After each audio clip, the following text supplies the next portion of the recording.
Доброго ранку. В ефірі програма «Саба» на телеканалі АТР. У студії працює Олександра Сенько. Ми говоримо про найважливіше і найцікавіше, що хвилює Україну і світ. І сьогодні я хотіла б одразу розпочати з анонсу того незвичного ефіру, який відбудеться сьогодні протягом дня на телеканалі АТР. Це спільний інформаційний марафон разом з іншими інформаційними каналами «Еспресо» та «ЮА Суспільне». Він присвячений 4 рокам анексії Криму. Провідні політики та експерти приходитимуть у студію до найвідоміших журналістів з Криму. Будуть підійматися найнагальніші і найгостріші теми і озвучені найгостріші запитання від журналістів, фахівцям, політикам, експертам. Сьогодні з 15-ї слідкуйте за тим, щоб знати про те, що відбувається сьогодні у Криму, і долучайтесь до інформаційного марафону, який відбуватиметься на телеканалі АТР протягом дня. Оскільки сьогодні весь інформаційний день ми присвячуємо Криму і розпочнемо з її історії, тому що от вчені ведуть нескінченні суперечки і дискусії про походження кримських татар. Сьогодні дослідники знаходять корені кримсько-татарського народу в археологічних культурах бронзового і залізного століть, які колись розвивалися на північному Причорномор'ї. Власне кажучи, про історію походження кримсько-татарського народу ми говоримо з істориком та координатором Таврійської гуманітарної платформи Андрієм Іванцем. Доброго ранку, пане Андрію. Дякую, що долучились. Отже, коли вперше з'являються історичні згадки про кримських татар? Це дійсно те питання, навколо якого ведуться серйозні суперечки наукові. Тому що взагалі дуже важко визначити сам момент виникнення народу. Це от питання, з якого саме струмка виникла ріка. Ну, є різні теорії етногенезу, тобто походження кримсько-татарського народу. Хтось, от як ви одну з версій озвучили про те, що там ледь не в залізному чи бронзовому віку шукають корення. Ну, я думаю, що це занадто.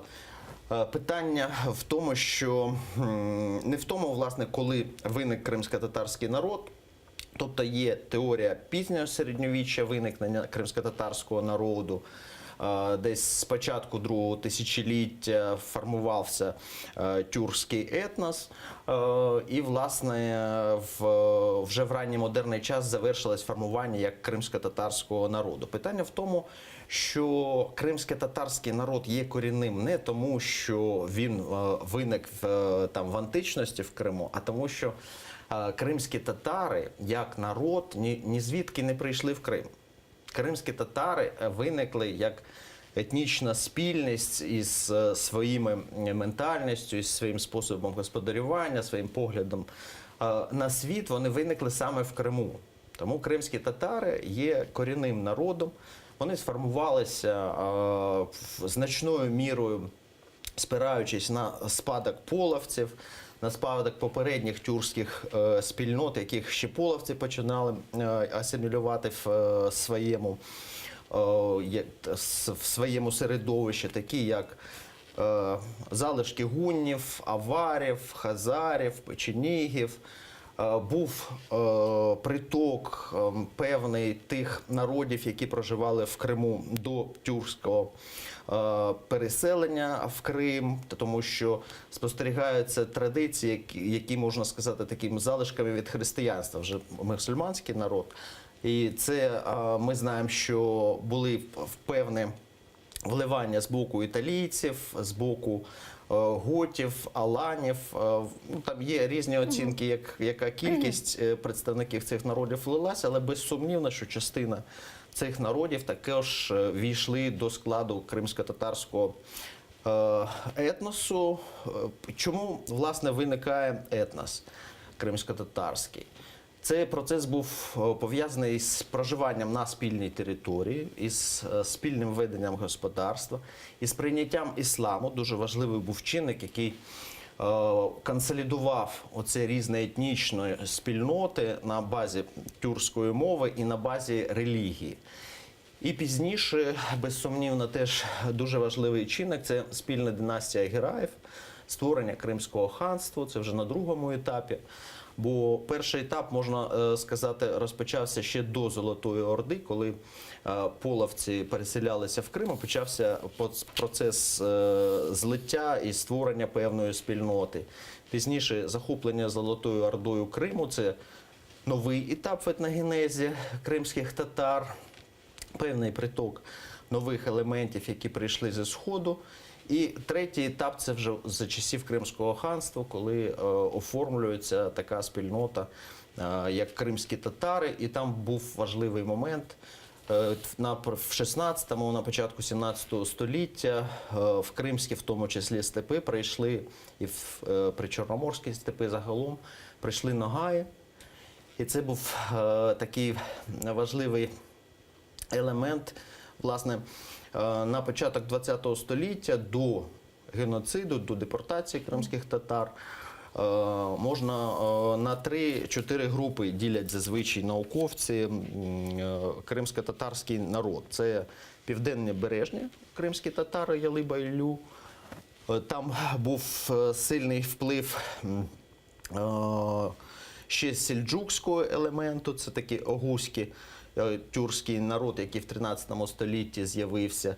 Османський там був вплив і тих народів, які жили до приходу, власне, тюркського елементу на цю територію. Дуже специфічна така субетнічна група кримсько-татарського етносу. Це гірські татари, тати. Їх мова, власне, стала базою для створення сучасної кримсько-татарської літературної мови. І на півночі це нагаї, або сама назва мангит. Цей елемент, якраз третій субетнос кримсько-татарського народу, їх предки з'явилися в Криму в 16-му, на початку 17 століття. От такий складний процес етногенезу кримських татар, як втім і у всіх інших народів. Це така природна ситуація, коли етнос складається із різних частин, як українців є слобожанці, є галичани, там полісці і так далі. Але саме цей етнос, перепрошую, кримських татар, він виник у Криму. Він не з'явився ні з яких інших, не захоплена територія, а власне народження нації відбулось на території.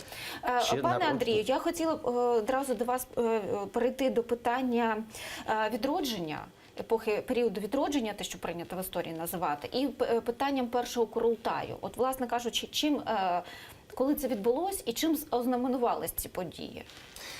Ми з вами сказали про період Кримського ханства. Він завершився тим, що Росія анексувала Крим всупереч міжнародним домовленостям. А коли вперше це відбулося?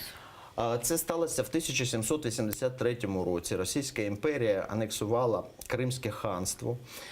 Причому в 1774 році був заключений договір Кучук-Кайнарджийський між Османською і Російською імперією про те, що обидві імперії гарантують незалежність Кримському ханству і гарантують невтручання в внутрішні справи Кримського ханства.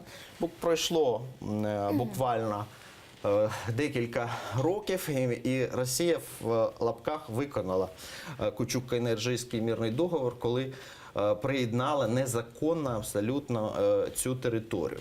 Це стало початком дуже драматичних подій для кримських татар.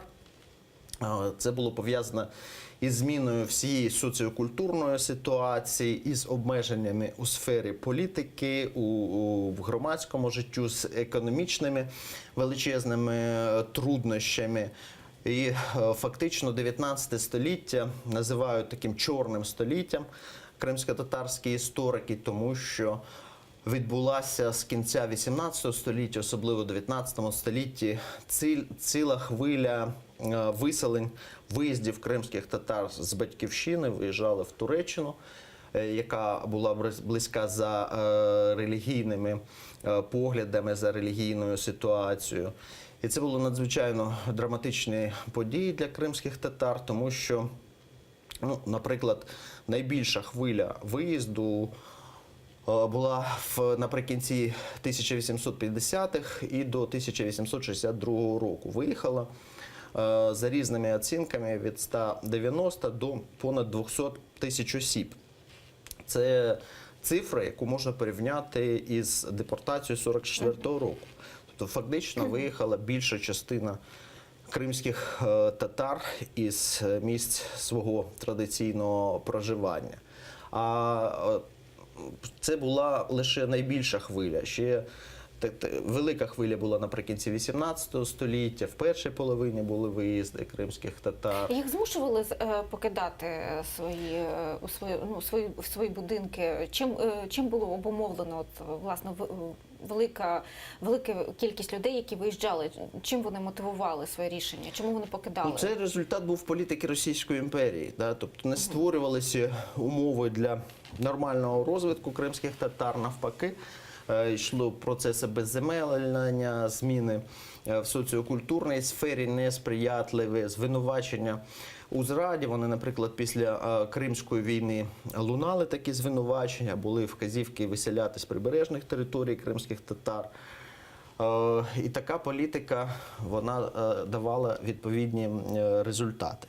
От тому, власне, є чорне століття в історії кримських татар. Але вже тоді, в 19 столітті, розпочинається рух за модернізацію кримсько-татарської спільноти, виникає потужний просвітницький рух, який дав вже результат в 17-18 роках. Це діяльність Ісмаїла Гаспринського, який народився в 1851 році і прожив до 1914 року. Видатний просвітник, мислитель, філософ. Він надав імпульс для оновлення інтелектуального життя, культурного життя кримських татар, і не тільки кримських татар. Фактично Бахчисарай, який у другій половині 19 століття був невеличким повітовим містом, він став центром інтелектуального життя для багатьох народів тюркських і ісламських, тому що Ісмаїл Гаспринський видавав першу тюркомовну газету не тільки кримських татар, а вона терджеман-переводчик, як відомо, вона розповсюджувалась на величезних просторах серед багатьох народів. І він використовував цю трибуну, зокрема, для популяризації нового методу викладання у школі, а проблема освіти, просвіти мусульманських народів, тюркських народів була надзвичайно гострою. Новий час потребував людей освічених, а умови, в яких знаходились ці народи, вони часто не давали можливості в той момент отримати повноцінну освіту і через зовнішні чинники, і через внутрішній консерватизм. От якраз Ісмаїл Гаспринський, він, просуваючи ідею нового методу навчання, започаткував рух джадідів, які стали тим елементом, тим ферментом, яким оновлювали життя і кримських татар, і інших тюркських народів. Пане Андрію, я перепрошую, у нас залишається не дуже багато часу, а хотілося б зачерпнути ту історію, яка відбулася, можна кажучи, там трохи менше століття тому. От, власне кажучи, правління Сталіна, воно позначилось тим, що були значні депортації і українців, і інших народностей, і репресії. Яким чином от правління Сталіна позначилося на періоді життя, на тому історичному періоді життя у кримських татар? В період правління Сталіна він зайняв декілька таких періодів в житті кримських татар. Після сплеску національного життя, переходу на нову якість в 17-18 році, кримські татари із стадії етносу переходять в стадію етнонації, коли створюються органи національного самоврядування, Курултай. Вони не змогли в тій надзвичайно складній геополітичній обстановці втриматися, і в 20-21 році закріплюється вже червоний режим. Ще за Леніна надзвичайно драматичні події були на початку 20-х років. Під час голоду в Криму загинуло, за даними більшовиків 20-х років, озвучених ними, загинуло десь 100 тисяч кримчан, з них абсолютно більшість складали кримські татари. Далі була ситуація, коли підтримувалась певний час каренізація в Криму, татаризація. Це дало змогу кримським татарам, той імпульс який національний рух надав в 17-му році реалізувати, правда, вже в комуністичних формах, виникає система освіти кримських татар, вона розвивається, точніше, розвивається культурне життя, але вже наприкінці 20-х років за часів Сталіна починаються гоніння на національні, спочатку партійних лідерів, на інтелігенцію, на національну еліту. Їх засуджують до багатьох таких довготермінових термінів. Потім розкуркулення теж негативно вплинуло на кримських татар. Ну і закінчилося все драматичними подіями 1944 року, коли весь народ був виселений із власної території і опинився в місцях депортації, переважно в Узбекистані, а також в Таджикистані, Казахстані і в Російській Яка офіційно Федерації. була причина для цього, для депортації? Офіційна причина, яка була озвучена в документах Державного комітету оборони і донесена до радянського суспільства, це звинувачення у колаборації із нацистами. Але це прикриття для акту геноциду, бо принцип колективної відповідальності він є злочинним по суті. І, звісно, ця акція є одним з найбільших злочинів у світовій історії, коли цілий народ позбавляють власної батьківщини і виселяють в надзвичайно складні умови в інші регіони, в інші країни. Ну, власне кажучи, у 2015 році Верховна Рада України прийняла закон, за яким постанову, за яким депортація кримських татар у 1944 році визнана геноцидом. Скажіть мені, будь ласка, хто саме проводив цю депортацію? Тому що дуже багато історичних відомостей і, на щастя, ще живі є люди, які були депортовані, і які пережили на власному житті, на власному якомусь дитинстві своєму, пережили ці жахіття. Принаймні, дуже багато людей, от моїх колег, які працюють на телеканалі АТР, з розповідей своїх батьків, дідусів, бабусів, знають, наскільки це було жахливо, як це відбувалося. Але для загалу, ви можете буквально 2-3 реченнями озвучити, хто це проводив і яким чином це відбувалося? Це було рішення Державного комітету оборони. Для його реалізації було задіяно декілька десятків, понад 3 десятки тисяч військових і службовців НКВС. Уявімо собі ситуацію війни, де десятки тисяч людей, військових і інших силовиків, вони відволікаються на здійснення злочинних наказів. Ось, тому ситуація дійсно була надзвичайно драматична, бо людям формально за постановою Державного комітету оборони дозволялося брати з собою 500 кілограмів, ті подавалися час на збори. Ну, в реальності в часу на збори майже не давалися і майже нікому не давали брати стільки речей, як було зазначено у цій постанові. Тому ще в дорозі, навіть за офіційними даними, загинуло 8 тисяч людей. Це переважно депортували людей або старшого віку, або жінок і дітей, оскільки значна частина чоловічого населення серед кримських татар вона перебувала за межами Криму, в тому числі декілька тисяч кримських татар служили в лавах Червоної армії, і вони вже поверталися із лав Червоної армії не до себе додому в Крим, а в місця виселки. Також вони потрапили під дію депортації, як і весь народ.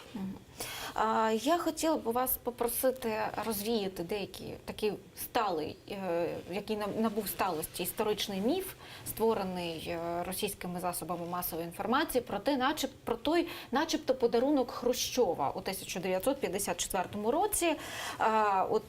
На прохання Кремля Україна взялась рятувати зруйнований війною край і занедбаний Російською Федерацією, власне кажучи, тому що після депортації, коли яке було становище насправді після депортації, коли були виселені люди, була Друга світова війна, власне була вщент зруйнована територія. От ким її заселяли І насправді, що це за такий щедрий подарунок Хрущова, який Україна насправді отримала цей щедрий подарунок від Хрущова, і що саме відбувалось на території Криму після депортації? Власне, Крим до Другої світової війни населяло понад 1 мільйон вже мешканців. Після Другої світової війни в результаті дій нацистів і в результаті злочинних етнічних чисток, проведених вже радянським режимом, залишилося менше 400 тисяч населення на території Криму. І після депортації, нагадаю, що орієнтовно 200 тисяч кримських татар було виселено з території Криму, а потім ще було понад 30 тисяч представників вже не цілісних народів, а етнічних груп, які проживали в Криму, виселено. Греків, вірмен, болгар та інші чистки радянськими органами влади проводились, італійців, німців виселяли. В результаті Крим опинився в надзвичайно складній ситуації. Сільськогосподарське виробництво не було відновлено на 54-й рік. Набагато пізніше, ніж в інших регіонах, промислове виробництво вдалося відновити на початку 50-х років лише у порівнянні з довоєнним часом. Тобто Крим дійсно потребував економічного оновлення, економічної допомоги для того, щоб його розвивати. І в постанові президії Верховної Ради СРСР 19 лютого, яка започаткувала вже юридично процес передачі Криму, було сказано, що процес передачі обумовлений економічною і географічною близькістю, господарськими потребами. І в цьому є значна доля правди. Я перепрошую, принаймні, в мене є історична довідка, що 19 лютого 1954 року одноголосно ухвалений указ о передаче Крымской области из состава РСФСР в состав Украинской СССР. Учитывая общность экономики, территориальную близость и телесные хозяйственные и культурные связи между Крымской областью и Украинской ССР, Президиум Верховного Совета Союза Советских Социалистических Республик постановляет утвердить совместное представление Президиума Верховного Совета РСФСР и Президиума Верховного Совета УССР о передаче Крымской области из состава Российской Советской Федеративной Социалистической Республики в состав Української Советської Соціалістичної Республіки.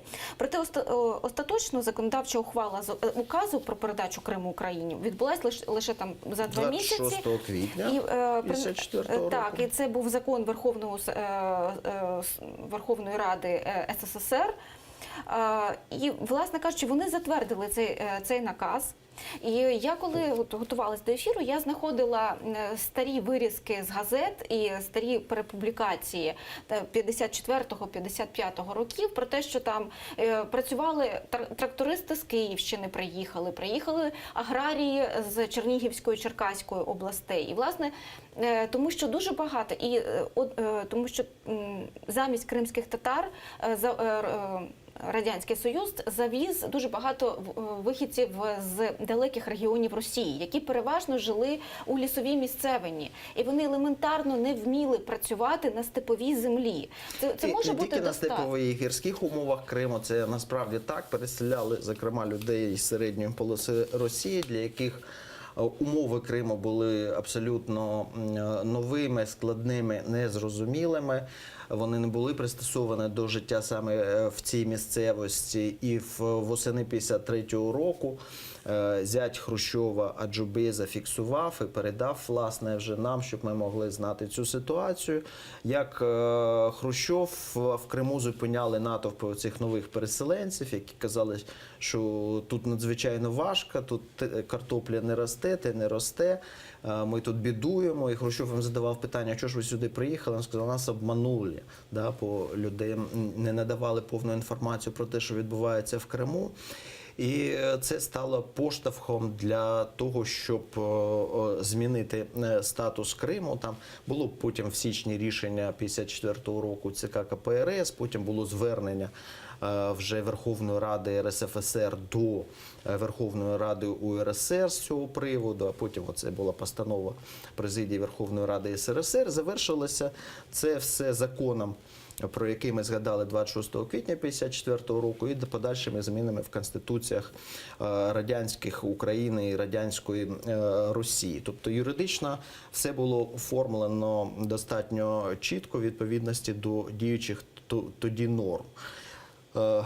І в результаті почався розвиток Криму більш інтенсивний, хоча про причини сперечаються. Є версія, ніби Хрущов намагався отримати підтримку партійної організації України в боротьбі за владу. Є версія, що Крим передавали з метою утворення такого якоря, який би тримав Україну при Росії, як так звана теорія анклавів, от як Калінінградську область намагалися декілька разів включити у склад Литви, литовське керівництво відбивалося, як ситуація з Карабахом в Азербайджані і так далі. Ну, це все теорії, які варто обговорювати, але вони всі не доведені, бо насправді в цьому міфі, що це подарунок Хрущова, тут питання в тому, що на документах про передачу Криму немає підписів Хрущова. Постанова президії Верховної Ради СРСР підпис Ворошилова. Пізніше рішення багато було оформлено головою уряду тодішнього Маленковим. І Маленков тоді грав велику роль у партійних структурах влади. Тобто Хрущов особисто не міг вирішити це питання. Це було колективне рішення радянського керівництва. І ми отримали ту ситуацію, що Крим опинився у складі радянської України. Скажіть, будь ласка, коли почалося повернення кримських татар на Кримський півострів, як це відбувалось, якими зусиллями, як вдавалось повернутись і відродити або достукатись, або жити у тому ж будинку, з якого там людину виселили, умовно кажучи, 20 років тому? Наскільки якими побутовими і економічними, і соціальними труднощами зіштовхнулись кримські татари, коли вони почали повертатись?